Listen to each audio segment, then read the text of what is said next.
Salut, c'est Trado, content de vous retrouver pour la mise à jour de l'indice parisien. Les indices ont continué leur envol lundi, porté par plusieurs choses. La première chose, c'est le fait que l'administration américaine a décidé de reporter les sanctions prises contre Huawei, le géant chinois de la téléphonie, et puis également le fait que les signes de récession partout dans le monde, que ce soit en Chine, aux États-Unis, en Allemagne, etc., laisse augurer de bonnes nouvelles du côté de la Fed qui tiendra un discours par le biais de son taulier, Jérôme Powell, à Jackson Hole le jeudi qui vient. Donc ils espèrent, les opérateurs, un signe clair d'assouplissement monétaire, et cela porte les espoirs des investisseurs, d'autant que la détente sur le plan des taux aux États-Unis est en marche. Je vous rappelle que l'inversion de la courbe des taux qui statistiquement donne une probabilité de récession excessivement importante, eh bien cette inversion s'est un petit peu calmée et continue de se calmer en ce lundi.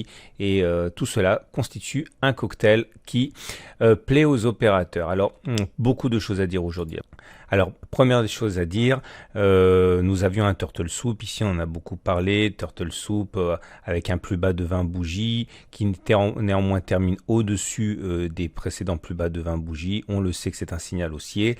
Le signal haussier permet maintenant d'engranger une progression depuis qu'il est apparu de, quand même, 2,5%. Il faut se méfier des turtle soup, je l'ai déjà dit hier, ceux qui utilisent des turtle soup ne sont pas très ambitieux, généralement dans leurs objectifs, et mettent très très vite un stop suiveur. Donc si vous êtes de ceux qui ont pris le turtle soup, sachez qu'il est commun de mettre un stop suiveur. D'autant qu'on arrive sur une résistance, ici, la résistance journalière des 5364, 5402, qui est à l'origine de la dernière attaque à laquelle on a assisté. À partir de là, vous faites ce que vous voulez naturellement, mais engager des positions acheteuses malgré une amélioration de la situation alors qu'on est au contact d'une résistance, c'est quelque chose que généralement on évite de faire. Donc sachez-le, il est tout à fait possible que le rebond technique, ça s'agisse très très vite.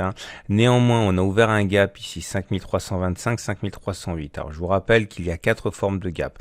Actuellement, on en voit essentiellement 2, les gaps de continuation et les gaps communs. Le précédent était un gap de continuation. Je vous rappelle comment ça fonctionne. Les gaps de continuation, vous prenez toute la distance parcourue avant le gap jusqu'au gap, donc, et vous reportez cette distance par de là le gap. Ça vous donne un objectif qui a été touché d'ailleurs ici, sur les 5277. Si ce à quoi on assiste actuellement est un gap de continuation, la logique serait la même, ça serait de prendre toute la distance parcourue avant le gap, de reporter ça par de là le gap. Ça vous donne un objectif à 5450, ici à 5459. Ceux qui voudraient prendre ce gap, ce qui est tout à fait légitime d'ailleurs, doivent savoir que il faut absolument que le ratio gain-risque soit tel qu'il y ait plus à gagner qu'à perdre. Donc minimum un ratio gain-risque de 1 pour 1.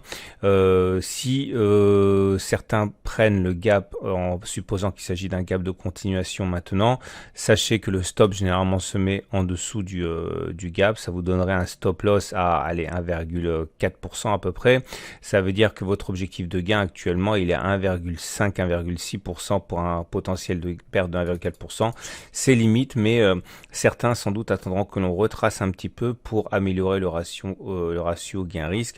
Je vous l'ai dit, moi je ne le prendrai pas, non pas que je sois mauvais joueur parce que j'ai pas pris le turtle soup, mais parce que on va pas revenir sur cette histoire. Je vous invite à relire l'analyse d'hier, mais parce que tout simplement je n'achète jamais un swing alors qu'on est au contact d'une résistance. C'est péché. Donc, mais certains le font, c'est pas un problème.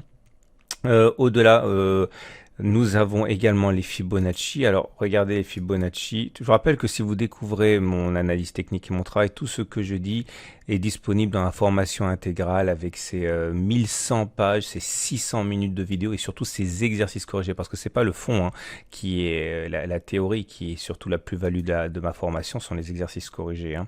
Donc, vous avez un lien en fin de vidéo. Je vous rappelle que les Fibonacci, ça se trace tout seul. Vous prenez le plus haut de la jambe de baisse, le plus bas de la jambe de baisse et vous allez avoir des niveaux qui vont se dessiner comme ça. Je vais mettre en noir, on voit un petit peu plus clair. Je vais enlever le coloriage parce que sinon, par contre, on a trop de choses. Voilà, 23,6, 38,2, 50 et les traders aiment bien intervenir sur les niveaux de Fibonacci. Donc faites attention parce que bon, là, les baissiers se sont fait déborder sur les 38,2% de Fibonacci comme ils se sont fait déborder sur les 23,6%. Les traders de Fibonacci vont attendre maintenant les cours sur les 50% de Fibonacci. C'est un niveau sur lequel une attaque baissière risque de se mettre en place. Donc surveillez bien les niveaux, les niveaux et également l'affaiblissement des cours au contact des 5426. Donc ce qu'ils vont faire, bon, on verra ça si jamais ça arrive. Bon, je l'expliquerai plus tard, mais il s'agit de mettre de viser 38,2% avec un stop loss au-dessus des 50. J'en reparlerai le cas échéant. Vous avez également la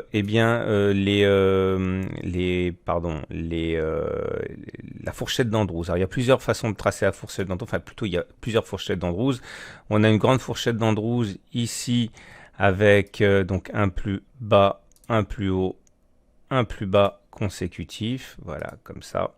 Et vous savez que la médiane est ralliée dans 80% des cas, donc il s'agirait de toucher la demi-droite verte. Attendez, là aussi je vais mettre un petit peu... j'ai enlevé les extensions parce que sinon on n'y voit pas grand chose. Voilà. Donc l'objectif serait d'aller chercher un contact avec la demi-droite là, verte à 5520. Je vous rappelle que si on n'arrive pas à toucher la demi-droite et qu'on sort de la médiane sans aller chercher la demi-droite, c'est un refus de médiane, on risque d'avoir un retour sur le support hebdomadaire. Donc il faut surveiller de très près cette fourchette. Maintenant, ce que je dis, c'est bon pour les analyses techniques, ça l'est moins pour les traders, sauf ceux qui sont en intraday, parce que ça vous donne un objectif, mais en données journalières, en swing, vous pouvez pas vraiment bénéficier maintenant, toujours pour la même raison, c'est que si vous achetez maintenant et que vous visez la fourchette, la médiane, la fourchette d'Andrews, vous gagnez 3%, mais votre stop loss, il sera en cas de sortie de la fourchette d'Andrews, ça veut dire à 2,7%, vous voyez qu'il y a plus à... Enfin bon, c'est limite, oui, c'est vrai que bon, 2,8, 2,8, oui, le ratio est de 1 pour 1, bon, pourquoi pas.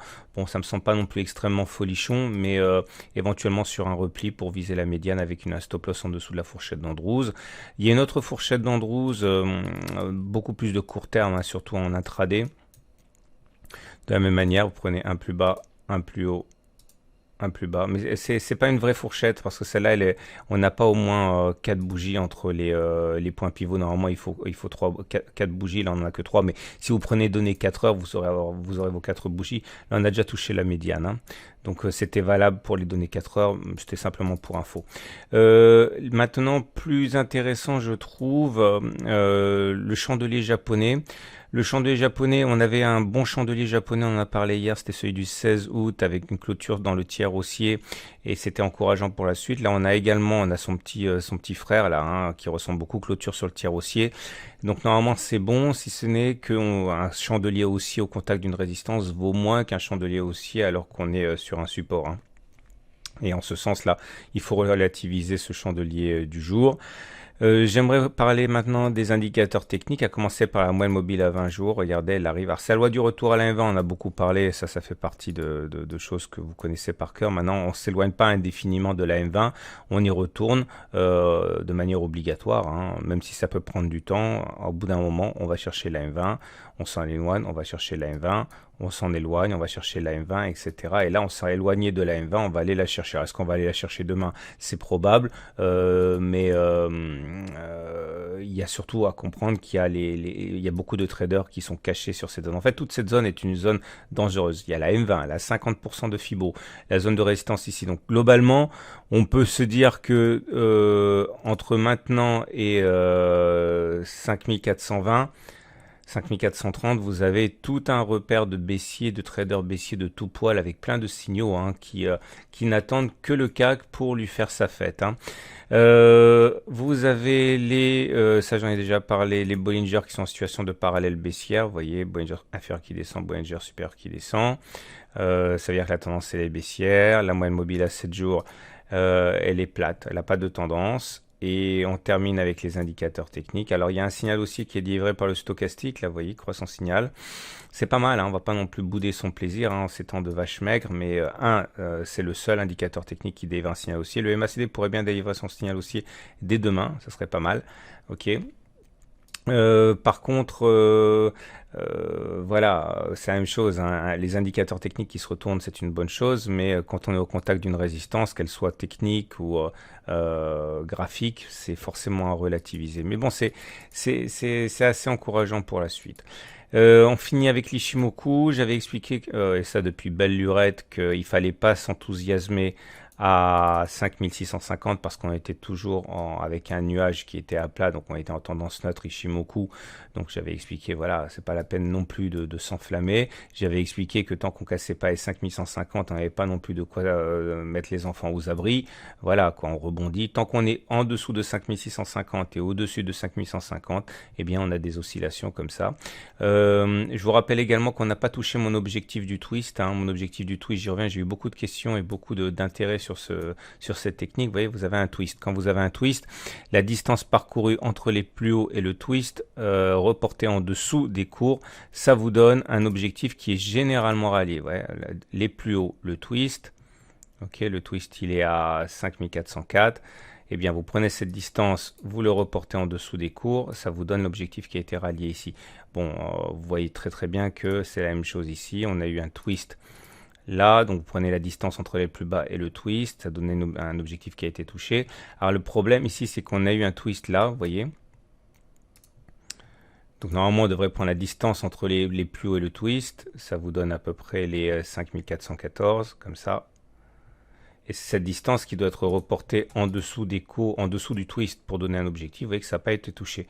Donc voilà, rien ne fonctionne en analyse technique à 100%. Vous le savez très bien, tout est une question de statistiques et de probabilité. Mais au regard de cet outil que j'utilise, eh bien, statistiquement, on n'a pas touché l'objectif, hein. Donc à suivre également. De toute manière, hein, je vous rappelle que dans ma vidéo de moyen terme postée le week-end, que vous retrouverez en fin de vidéo, vous avez ma vision des indices à moyen et long terme. Voilà ce qu'on pouvait dire. Donc clairement, je considère que la hausse peut tout à fait se perpétuer, hein. De toute façon, on n'en sait rien, mais bon, il y a des signes annonciateurs d'une continuation de hausse.